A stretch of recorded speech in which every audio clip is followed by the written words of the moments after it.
Today we are diving into the pear shape or triangle body type. Let's break down your styling goals, what to wear more of, what to minimize while looking and feeling as beautiful as you are. But if this is your first time here, welcome. If it's not, welcome back to A La Modesty, where A La Mod is tea. So let's talk about it.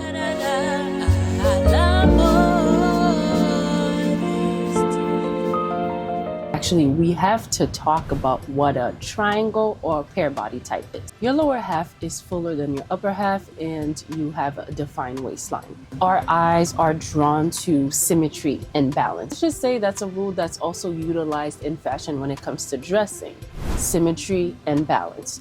So if you're looking at this body type, your lower half is wider or fuller than your upper half. To bring symmetry back to this body, we would do this by adding volume to your upper half, which will give the illusion of balance between the width of your shoulders and the width of the widest part of your body. Now again, because the lower half is the fuller part of the body, we want to keep it as minimal as possible by not adding too much volume down there. Essentially, the more volume you add at your lower half that's already fuller, that means the more volume you have to add to your upper half to achieve that symmetry. And in addition to all of that, highlight your waist because naturally it is one of your biggest strengths. Let's talk upper half. Opt for tops that adds volume or widens the upper body. Here are some examples of tops that will do just that. Structured shoulders like puff sleeves, cap sleeves, flutter sleeves, or any statement sleeves that bring the eye upward. You can also use colors to your advantage. Bright colors have a tendency of emphasizing an area while darker colors tone it down. With our upper body, if we want to bring visual interest, go for tops that are brighter, things that have patterns, things that have statements like ruffles, all these things, because naturally the eyes will be drawn towards the shoulder. Now let's look at an example. The skirt is bringing emphasis to my lower half while the top is minimizing it. So I changed the shirt to an off-the-shoulder ruffled shirt. You can already see that there's a sense of symmetry that's brought back to this outfit. Option 2 looks better. Now let's move on to what we should minimize when it comes to our tops, at least. Shirts that end at the widest part of our hips is going to draw eyes there. A dark or plain top while your bottom has a very bright color, it's going to make the top look slimmer. It's going to make the bottom look wider. You're paying attention. Good job. If you didn't get any of it, ask the question. Ask the question. Leave me a comment. Let me know what was unclear and I'll answer it for you. Depending on the type of neckline you choose, you can definitely create that balance that we're looking for. Opt for necklines that broaden your upper half, such as boat neck, square, off the shoulder, wide V-neck, sweetheart neckline. They all widen the shoulders. Necklines to minimize would be extremely tight. Again, we want volume, so we don't want anything that's too restrictive. Let's look at our example. This is why the off the shoulder shirt works better than the turtleneck. Simple. What if learning felt like home? What if your child opened a puzzle and felt seen? Their hair, their culture, their story. Well, look no further. Hairited Learning makes culturally responsive literacy puzzles, alphabet games, and matching activities that foster positive conversations about hair and help kids learn while celebrating who they are. Learning about letters and letter sounds doesn't have to only happen in a classroom. Learning letter formation can also look like your child coloring an alphabet book while dinner is being prepared. It also looks like your child working on a matching puzzle while a light bulb is being changed. Learning lives in the everyday moments, and those moments matter. If you're raising confident learners, this one's for you. Check out Hairited Learning at hairited.com and use my code MODESTY for 15% off. Because when learning reflects their world, it sticks. Simple. Now let's move on to our lower half. highlight the waistline, minimize the emphasis on the hips and thighs. So the best skirts that we can use to achieve that would be A-line skirt, bias cut skirts that skim the body but don't cling, wrap skirts that highlight your waist, fit and flare silhouette, high-waisted skirts that define your waistline. Now the skirts to minimize, I'm gonna even dare say avoid, is the bodycon skirt and a clingy fabric.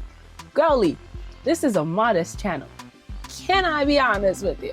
There ain't nothing, absolutely nothing modest about a bodycon dress, like a tight bodycon dress. Now I know some of us pear-shaped women know that the lower half is lower halfing, and we want to showcase the lower half. I ain't gonna lie to you, I'm saying that while holding your hand, sis. I know sometimes we flirt with it. A bodycon dress on a pear body type though. Sis, we see you. You know we see you. We see you seeing that we see you. You can also hit me with the, well, it's not a personal conviction of mine. At a certain point of time, we have to draw a line in the sand as to what is modest and what's not modest. Again, this is not me judging anybody right now. This may be what you currently wear because either you don't know better, no one has taught you better, or you haven't seen better, or maybe that's what you like, okay?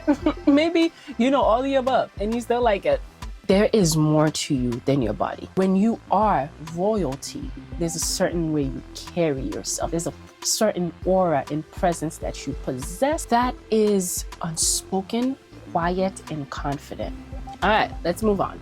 Tiered or heavily ruffled skirts that add bulk on the lower half without proper balance on top. Let's go back to our example. So far from what we've learned, you should see that this skirt as is does not bring symmetry and balance to this body type. I purposely chose to wear it for this video. I swapped it with this skirt that brings more symmetry and balance to this body type. This is a bias cut skirt, and you can see that there's more symmetry and balance achieved because there's less emphasis on my hips and my thighs. I kept the same shirt again because with a pear body type, you need to add volume and visual interest to your upper half. Let's talk blazers. It's really the same idea as the top. You want structured shoulder, light paddings adds that width to your shoulders. You want it to hit at your waist or below your hip, not on the hip.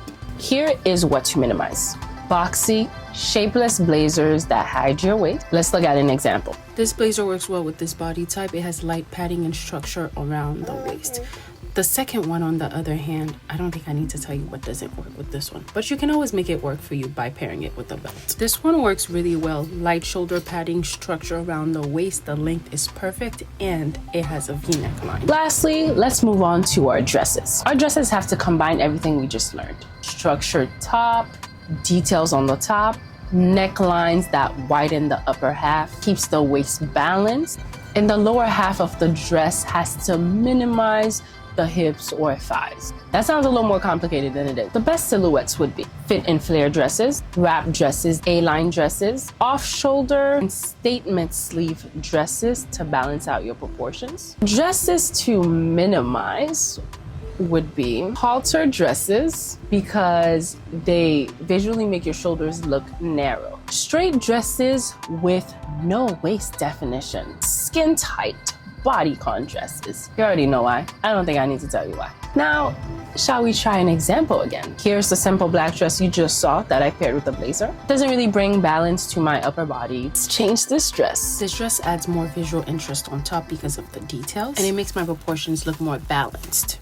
I really hope that this information will make it easier for you to shop your closet, or the next time you go shopping, to really see how the clothes interact with your body type and really be honest about it. Be bold and confident in dressing for the body type that you have and not the one you wish you had. If you do not know yet what your body type is, or your body type is not a triangle, here's the playlist. Go on and figure it out. Until next time, y'all. Take care. Bye.